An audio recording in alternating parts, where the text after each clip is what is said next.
Valence bond theory. हम already valence shell electron pair repulsion theory कर चुके हैं, हमने लुईस इलेक्ट्रॉन डॉट स्ट्रक्चर्स भी किए हैं। तो उसमें थोड़े से ड्रॉबैक्स थे। जैसे हमने लुईस इलेक्ट्रॉन डॉट स्ट्रक्चर्स पढ़े थे, तो उसमें उसने एनर्जी के बारे में कुछ नहीं बताया हमें कि क्या एनर्जी होगी स्ट्रक्चर की, लो है, हाई है, स्टेबिलिटी के अकॉर्डिंगली एनर्जी क्या होगी, कोई जिक्र नहीं हुआ इस चीज का। ऐसे ही valence shell electron pair repulsion theory थी, उसकी भी लिमिटेशंस है कि वो कुछ ही कोवेलेंट मॉलिक्यूल्स पे अप्लाई होती है। तो इन ड्रॉबैक्स को ओवरकम करने के लिए आ गई है वैलेंस बॉन्ड थ्योरी। तो स्टार्ट करते हैं।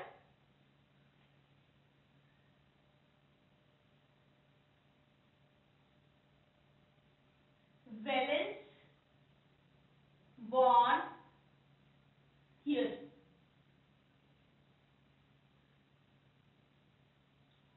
इसे शॉर्ट फॉर्म में हम वीवीडी थ्योरी भी बोल सकते हैं। वीवी थ्योरी या वीवीटी, वीवी थ्योरी या वीवीटी। तो वीवी थ्योरी या वीवीटी। तो यहां जो है ये थ्योरी किसने दी थी? This theory was given by Hitler and London in year 1927। ये थ्योरी हिटलर और लंदन ने 1927 ईयर में दी थी, लेकिन ये जो थ्योरी है वो मॉडिफाई हुई बाद में,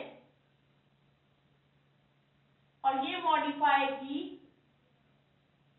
पॉलिंग्स और उसके कोवर्कर्स ने।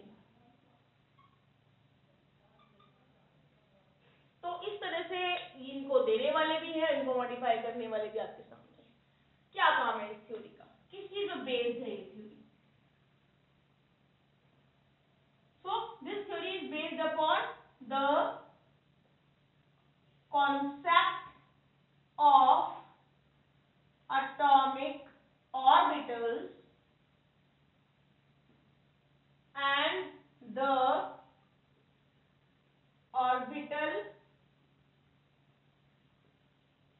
configuration of atoms। orbital configuration of atoms पे ये थ्योरी बेस्ड, राइट। तो हम इस थ्योरी को समझने के लिए एक सिंपलेस्ट एग्जांपल लेंगे, तो उस एग्जांपल से हमें थोड़ा सा ज्यादा क्लियर हो जाएगा। तो सबसे पहले इस थ्योरी में जो हम पढ़ने वाले हैं, ताकि ये थ्योरी हमें अच्छे से क्लियर हो जाए, हम पढ़ेंगे formation of hydrogen molecule. Hydrogen molecule की फॉर्मेशन हम पढ़ने वाले हैं on the basis of VBT. तो वीबीटी के बेसिस पे हम हाइड्रोजन मॉलिक्यूल की फॉर्मेशन पढ़ने वाले हैं। तो स्टार्ट करते हैं। सबसे पहले मैं आपको बता दूं, हाइड्रोजन बॉन्ड जब बनता है तो क्या रिएक्शन होता है। हाइड्रोजन मॉलिक्यूल जब बनता है तो क्या रिएक्शन होता है? हाइड्रोजन के दो एटम्स गैसियस स्टेट में कंबाइन करते हैं और हाइड्रोजन मॉलिक्यूल बनाते हैं, एक मॉलिक्यूल बनाते हैं गैसियस स्टेट में, और साथ में रिलीज होती है 433 किलो जूल पर मोल एनर्जी। तो हम देख सकते हैं क्योंकि एनर्जी रिलीज हो रही है, तो there is we can say decrease in energy. क्योंकि एनर्जी रिलीज होती है सिस्टम की, तो डिक्रीज होती है वो एनर्जी। एनर्जी डिक्रीज हो रही है, इससे क्या होगा? There is decrease in energy leading to the stability of hydrogen molecule, leading to the stability of H2 molecule। तो ये याद रखिएगा, जब भी एनर्जी रिलीज होती है किसी भी मॉलिक्यूल के बनने में, तो एनर्जी रिलीज होती है, तो इससे वो मॉलिक्यूल स्टेबल हो जाता है। तो अब यहाँ पे हम डिस्कस करेंगे कि जब ये दो एटम्स एक दूसरे के क्लोज आते हैं तो कौन से फोर्सेस ऑपरेट करते हैं। तो हम अब पढ़ने वाले हैं as the atoms come closer. जब ये एटम्स क्लोज आते हैं, या कोई और दो या दो से ज्यादा एटम्स क्लोज आते हैं,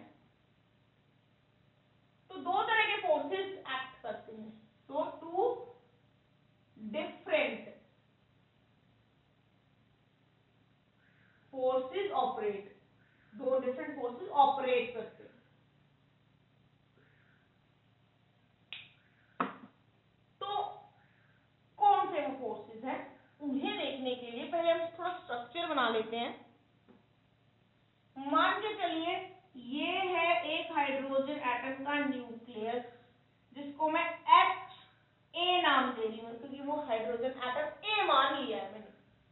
हालांकि दोनों हाइड्रोजन के एटम सेम ही है, बट मैंने डिस्टिंग्विश करने के लिए A और B माना है। ये दूसरा हाइड्रोजन एटम का न्यूक्लियस है जिसको मैं इंडिकेट कर रही हूँ HB से।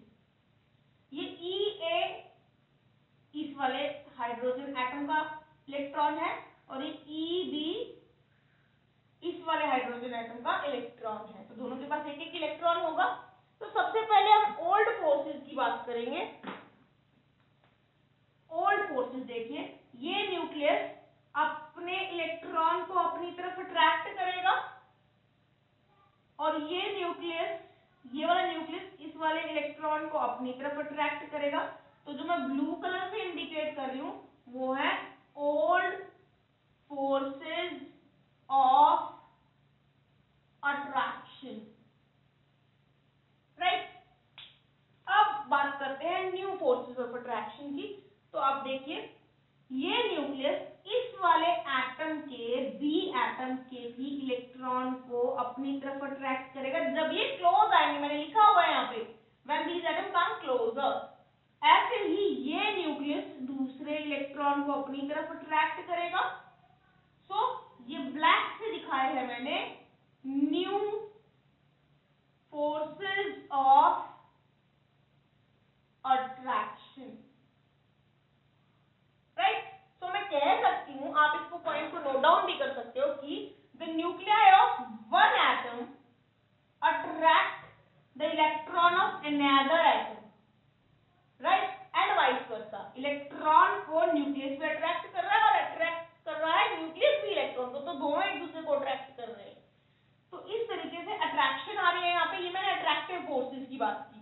तो फर्स्ट पॉइंट अगर मैं यहाँ पे लिखूं तो फर्स्ट पॉइंट में लिखूंगी, यहां लिख रही हूं मैं फर्स्ट पॉइंट, द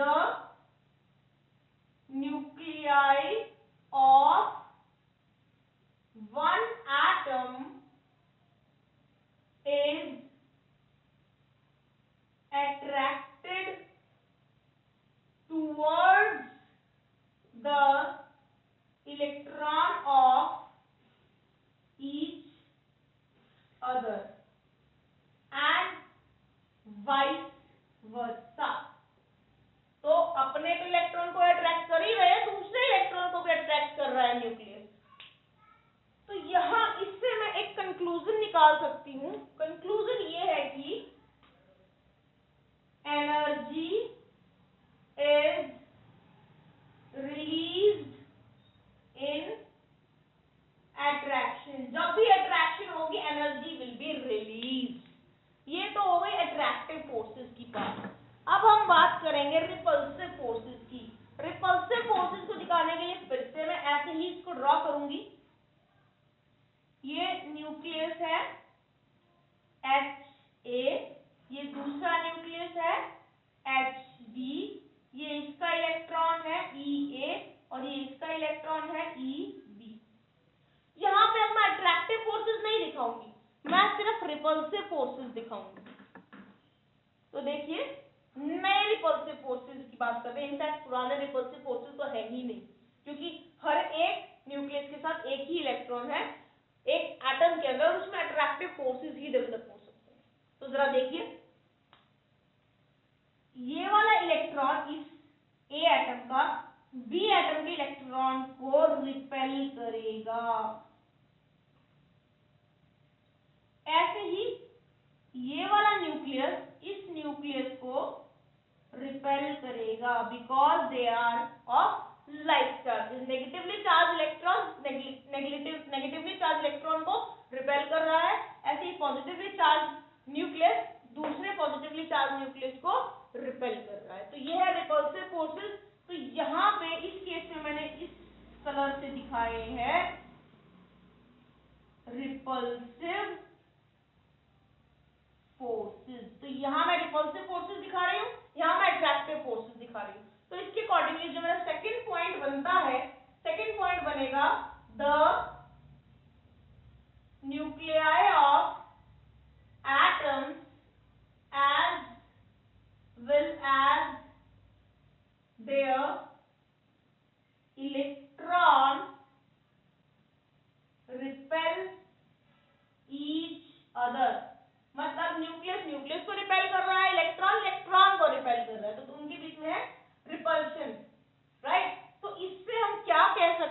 हम क्या कंक्लूजन निकाल सकते हैं कि एनर्जी इज नीडेड या required to overcome the forces of repulsion. जो ये रिपल्सिव फोर्सेस यहाँ एक्ट हो रहे हैं, इनको ओवरकम करने के लिए हमें एनर्जी चाहिए। अब मैंने आपको दोनों ही चीजें बता दी हैं, रिपल्सिव फोर्सेस भी बता दिए हैं और अट्रैक्टिव फोर्सेस भी बता दिए हैं। लेकिन बात यह है कि H के दो एटम से मॉलिक्यूल बनेगा तो कब बनेगा? तो उसके लिए मैं आपके यहां सामने एक पॉइंट लिखूंगी, stable molecule is formed when attractive forces are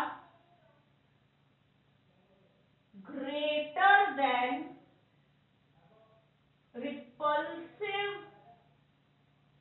forces। जब attractive forces ज्यादा होंगे और repulsive forces कम होंगे, तभी हमारा जो मॉलिक्यूल है हाइड्रोजन का बन पाएगा।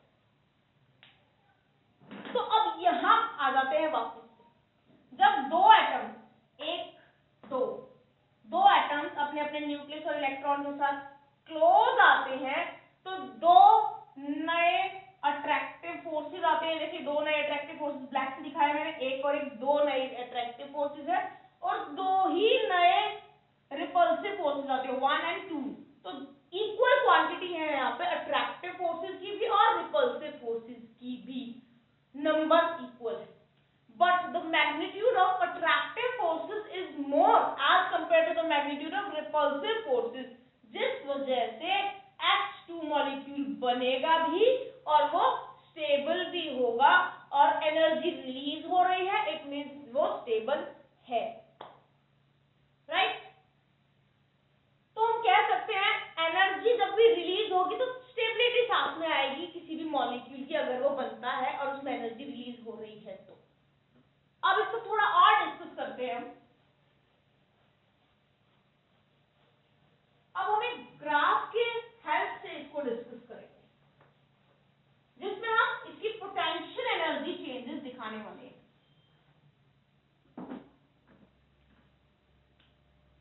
तो हम यहाँ एक ग्राफ ड्रॉ कर रहे हैं, देखिए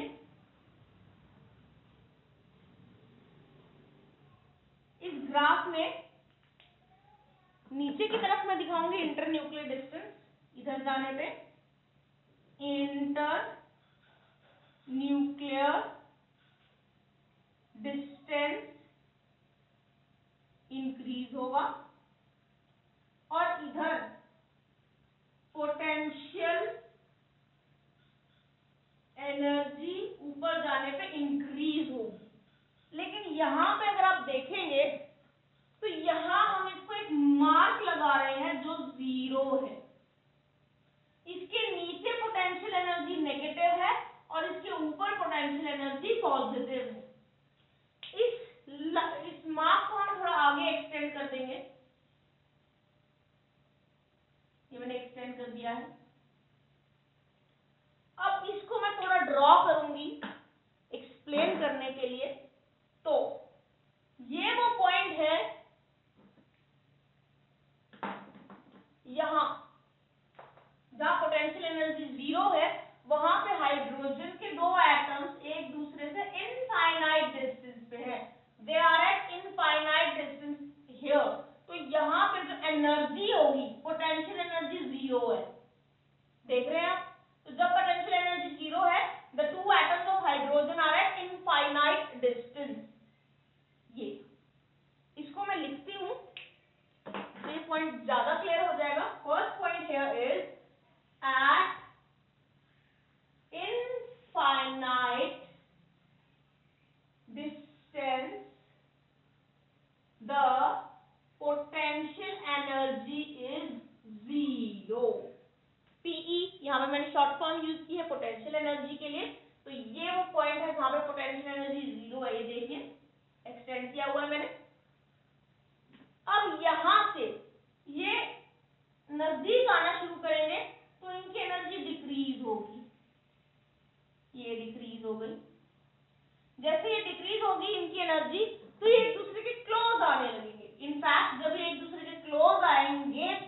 एनर्जी डिक्रीज होनी शुरू हो जाएगी।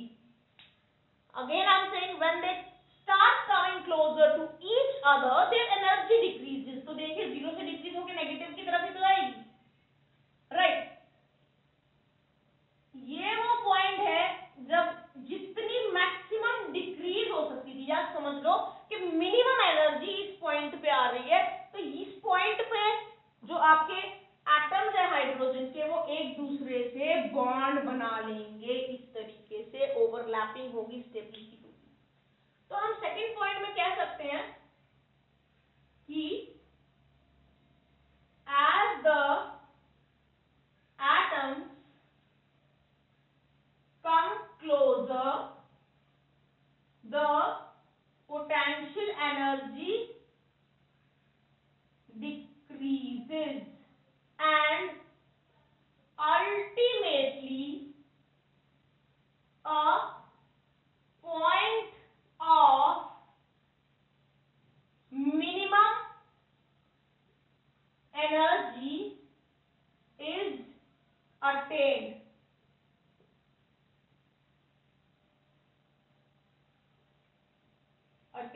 राइट। तो जो एटम्स है एक दूसरे के क्लोज आने लगेंगे, ये देखिए क्लोज आ रहे हैं, तो क्लोज आने पे इनकी पोटेंशियल एनर्जी डिक्रीज होती चली जाएगी और अल्टीमेटली एक पॉइंट आ जाएगा जब ये एनर्जी मिनिमम हो जाएगी। तो ये वो अल्टीमेट पॉइंट है जहां पे एनर्जी मिनिमम हो जाएगी। तो ये कह सकते हैं minimum energy is attend where they have maximum stability. यहां पर उनकी स्टेबिलिटी मैक्सिमम होती है, और मैक्सिमम स्टेबिलिटी है तो एक तरह से हम कह सकते हैं कि attractive forces overcome the repulsive forces. यहां पर मैक्सिमम स्टेबिलिटी आ जाती है, हम कह सकते हैं here attractive forces overcome the repulsive forces. तो इस पॉइंट पे फिर क्या होगा? At this point the two hydrogen atoms are bonded together to form a molecule of hydrogen, that is H2।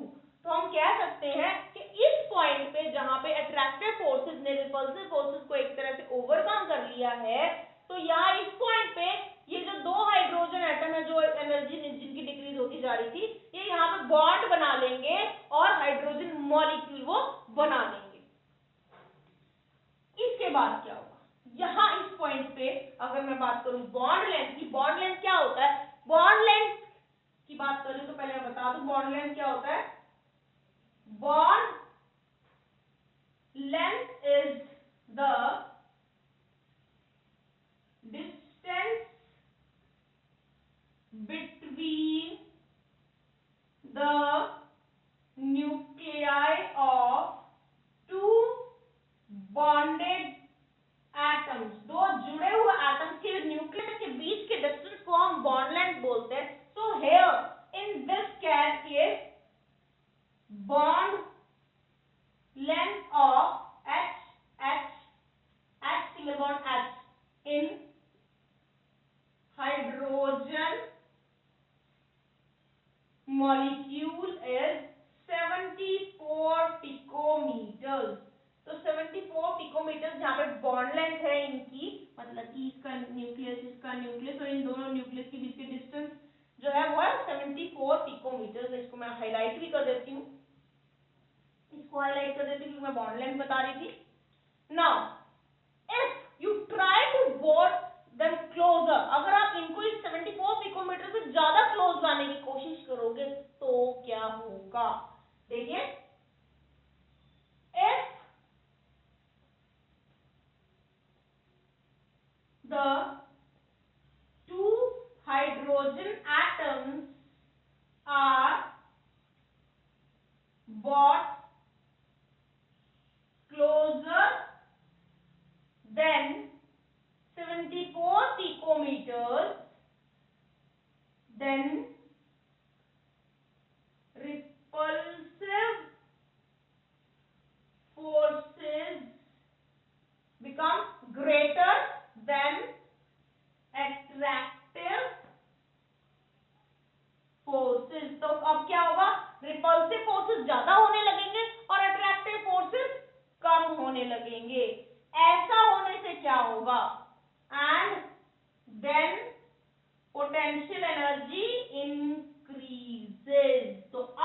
अगर इसको यहाँ जब ये मॉलिक्यूल H2 में कन्वर्ट हो गए हैं यहाँ पर, तो अब इससे ज्यादा 74 पिकोमीटर से ज्यादा इन एटम को क्लोज लाने की कोशिश करूंगी तो रिपल्सिव फोर्सेस ज्यादा हो जाएंगे, अट्रैक्टिव फोर्सेस कम हो जाएंगे।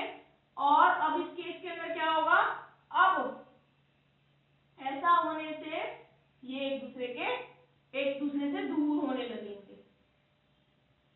ये देखिए, राइट, तो एक दूसरे से दूर होंगे, रिपल्सिव फोर्सेस ज्यादा होंगे, तो एनर्जी जो पोटेंशियल एनर्जी है वो इंक्रीज होगी। ये देखिए नेगेटिव यहाँ थी, मिनिमम थी, मॉलिक्यूल बना हुआ था और नजदीक लेके आए इसको, दोनों एटम्स को 74 पिकोमीटर से कम इनके बीच के डिस्टेंस को करने की कोशिश की, इंटरन्यूक्लियर डिस्टेंस को 74 पिकोमीटर से कम करने की कोशिश की। तो अब न्यूक्लियस के बीच में रिपल्शन ज्यादा होने लगा, तो अट्रैक्शन कम होने लगी, जिसकी वजह से पोटेंशियल एनर्जी अब हो गई इंक्रीज। अब ये दोनों एक दूसरे से दूर चले गए।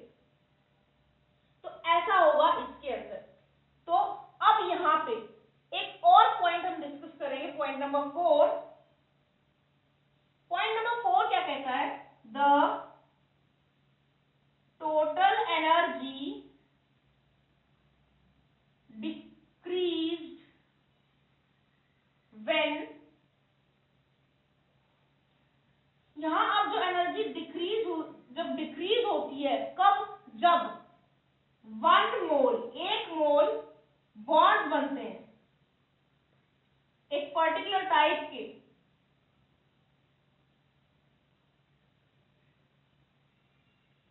so the total energy decrease when 1 mole of bonds of a particular type are formed between the two atoms in their gaseous state is called bond energy। तो अब देखिए, जब हम यहाँ डिस्कस कर रहे हैं वो टोटल एनर्जी डिक्रीज कब, जब 1 मोल बॉन्ड बनते हैं एक पर्टिकुलर टाइप के दो एटम्स के बीच में जो अपनी गैसियस स्टेट में है, तब उस टोटल एनर्जी डिक्रीज को हम बॉन्ड एनर्जी बोलते हैं। तो मैंने जो अभी स्टार्टिंग में इक्वेशन लिखी थी, मैं एक बार फिर से वो इक्वेशन लिख देती हूँ, H gaseous plus H gaseous gives H2 gaseous molecule and साथ में रिलीज हो रही थी 433 kilo joule mole inverse energy. तो वो एनर्जी तो जो उधर रिलीज हुई है, जो डिक्रीज हुई है, वो है बॉन्ड एनर्जी। तो अगर मैं इन दोनों के बीच का बॉन्ड तोड़ना चाहती हूँ, अगर मैं हाइड्रोजन मॉलिक्यूल जो H2 बना है उनके बीच में जो बॉन्ड बना है उसको तोड़ना चाहती हूँ, तो मुझे सेम वही एनर्जी चाहिए उन दोनों के बीच के बॉन्ड को तोड़ने के लिए। तो अब यहाँ पे इन बॉन्ड को तोड़ने के लिए जो एनर्जी चाहिए है तो वही एनर्जी, लेकिन नाम बदल गया है। पहले तो बॉन्ड बनने पे एनर्जी रिलीज जो हो रही थी वो बॉन्ड एनर्जी थी, अब जो बॉन्ड तोड़ने के लिए वही एनर्जी चाहिए तो आपको देनी पड़ेगी, यू हैव टू प्रोवाइड। तो वो एनर्जी है बॉन्ड डिसोसिएशन एनर्जी। तो ये bond energy is release and bond dissociation energy is required to break a bond of a particular type. तो ये हमने एनर्जी चेंजेस के बारे में बात की in the formation of hydrogen molecule from the 2 atoms of hydrogen. अब यहाँ पे मैं आपके लिए क्वेश्चन पुट करती हूँ, तो आप भी ट्राई कीजिएगा, मैं तो आपको साथ में बताऊंगी ही। क्या क्वेश्चन है वो, हमने हाइड्रोजन एटम से, 2 हाइड्रोजन एटम से हीलियम मॉलिक्यूल बनाया है, सॉरी हाइड्रोजन मॉलिक्यूल बनाया है। अब मैं बात करने वाली हूँ हीलियम मॉलिक्यूल की। क्वेश्चन है कि क्या आपने सुना है He2? तो क्वेश्चन है why is molecule of helium, मतलब कि He2 नॉट पॉसिबल, बनता ही नहीं है He2। पर क्वेश्चन है क्यों नहीं बनता, तो इसको हम सेम उसी कंसेप्ट के ऊपर बेस हम एक्सप्लेन कर सकते हैं। मींस वैलेंस बॉन्ड थ्योरी जो हमने हाइड्रोजन की केस में पढ़ी, अट्रैक्टिव और रिपल्सिव फोर्सेस की केस में, वही चीज हम यहाँ यूज करके इसको एक्सप्लेन कर सकते हैं। तो लेट्स स्टार्ट। हीलियम 1, जिसको मैं नाम दे रही हूँ HEA का एक न्यूक्लियस है, हीलियम A का न्यूक्लियस है ये, 2 पॉजिटिव चार्ज होता है इसके अंदर। एक है हीलियम दूसरा, उस पे भी 2 पॉजिटिव चार्ज है, उसको नाम मैंने दिया HEB। इसके पास एक इलेक्ट्रॉन होगा EA, एक और इलेक्ट्रॉन होगा EA, 2 इलेक्ट्रॉन होंगे इसके पास। ऐसे इसके पास भी EB और EB 2 इलेक्ट्रॉन होंगे, राइट। सबसे पहले मैं डिस्कस करूंगी अट्रैक्टिव फोर्सेस के बारे में, फिर हम बात करेंगे रिपल्सिव फोर्सेस की। तो पहले हम पुराने फोर्सेस की बात कर लेते हैं। तो पुराने फोर्सेस के लिए मैं ग्रीन कलर शो कर रही हूँ। तो इसका खुद का न्यूक्लियस इसके खुद के दोनों इलेक्ट्रॉन्स को अट्रैक्ट करेगा अपनी तरफ। ऐसे ही ये न्यूक्लियस अपने खुद के इलेक्ट्रॉन्स को अपनी तरफ अट्रैक्ट करेंगे। तो मैंने यहाँ ग्रीन पेन से शो किए हैं ओल्ड अट्रैक्टिव फोर्सेस इधर। अब हम न्यू अट्रैक्टिव फोर्सेस की बात करते हैं। तो देखिए ये न्यूक्लियस इस इलेक्ट्रॉन को भी अपनी तरफ अट्रैक्ट करेगा और इस इलेक्ट्रॉन को भी अपनी तरफ अट्रैक्ट करेगा। ऐसे ये न्यूक्लियस इस सामने वाले के इस इलेक्ट्रॉन को भी अपनी तरफ अट्रैक्ट करेगा और इस इलेक्ट्रॉन को भी वो अपनी तरफ अट्रैक्ट करेगा। तो यहाँ हमने रेड से शो किए हैं न्यू अट्रैक्टिव फोर्सेस। तो ये हो गए अट्रैक्टिव फोर्सेस। तो नए अट्रैक्टिव फोर्सेस हमारे पास कितने आए हैं? 1 2 3 4। तो हमारे पास 4 नए अट्रैक्टिव फोर्सेस आए। ओल्ड की हम बात नहीं करेंगे, नए की बात करेंगे, क्योंकि जब 2 एटम्स क्लोज आते हैं तो हम वहां पे जो नए अट्रैक्टिव या रिपल्सिव फोर्सेस इमर्ज होते हैं उनकी बात करते हैं। तो यहाँ जो न्यू अट्रैक्टिव फोर्सेस है 4 है। देखिए एक ये 2, एक ये 4। अब हम रिपल्सिव फोर्सेस की भी बात करेंगे। सेम ऐसा ही हम बनाएंगे एक और, ताकि हम रिपल्सिव फोर्सेस को अलग से दिखा सके और क्लियरली दिखा सके। ये है हीलियम A और ये इसका एक इलेक्ट्रॉन EA और ये दूसरा इलेक्ट्रॉन EA। अब इधर बनाएंगे हम हीलियम B। इनमें कोई खास डिफरेंस नहीं है, दोनों एटम सेम है, बस थोड़ा डिस्टिंग्विश करने के लिए हम लोग इनको अलग नाम दे रहे हैं, EB और ये दूसरा EB। पहले तो हम यहाँ पे ओल्ड रिपल्सिव फोर्सेस को शो करेंगे। ये दोनों इलेक्ट्रॉन एक ही एटम को बिलोंग करते हैं, तो इन दोनों के बीच में रिपल्सिव फोर्सेस होंगे। ऐसे ही ये दोनों इलेक्ट्रॉन एक ही एटम को बिलोंग करते हैं, तो इन दोनों के बीच में भी रिपल्सिव फोर्सेस होंगे। तो मैंने ग्रीन से शो किए हैं ओल्ड रिपल्सिव फोर्सेस। अब हम बात करेंगे न्यू रिपल्सिव फोर्सेस। तो ये देखिए ये न्यूक्लियस सामने वाले न्यूक्लियस को रिपेल करेगा, क्योंकि ये नजदीक आएंगे तो इनके बीच में रिपल्शन तो होगी ही ना। मॉलिक्यूल बनाने के लिए नजदीक तो आना पड़ेगा ना। तो नजदीक आ रहे हैं, क्लोज आ रहे हैं, तो इनके बीच में रिपल्शन हो रही है। पहला रिपल्सिव फोर्स दिख गया होगा। इन दोनों पड़ोसियों में भी रिपल्शन हो रही है और इन दोनों पड़ोसियों में भी रिपल्शन हो रही है। नए ही है, नई रिपल्सिव फोर्सेस है, क्योंकि ये अलग इलेक्ट्रॉन, ये अलग एटम को बिलोंग करता है, ये दूसरे अलग एटम को बिलोंग करता है, ऐसे ही।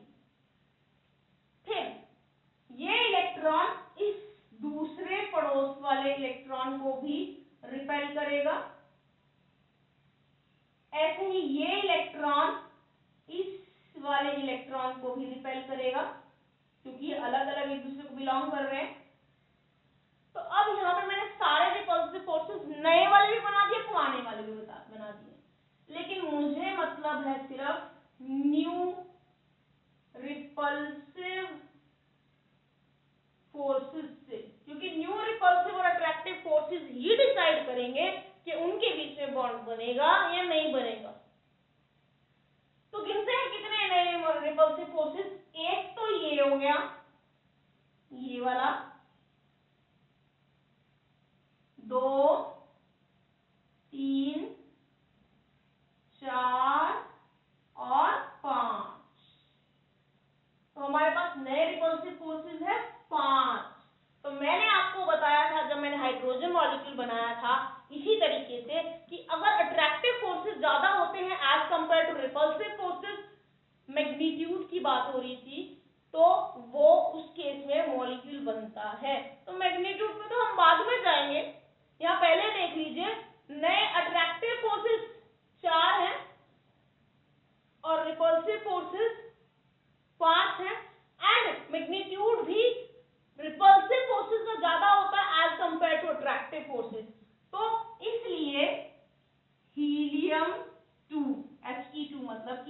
He2 मॉलिक्यूल जो बनता है वो बनता ही नहीं।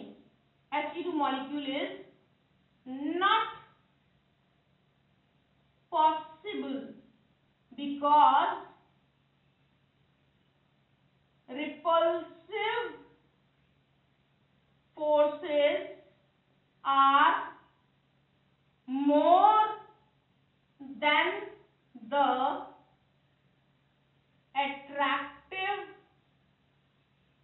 forces when the two He atoms come closer। तो इस वजह से He2 मॉलिक्यूल बनेगा ही नहीं। सो इस तरीके से आप किन्हीं भी दो एटम्स पे ये थ्योरी अप्लाई कर सकते हो और चेक कर सकते हो कि वो मॉलिक्यूल बनाएंगे या नहीं बनाएंगे।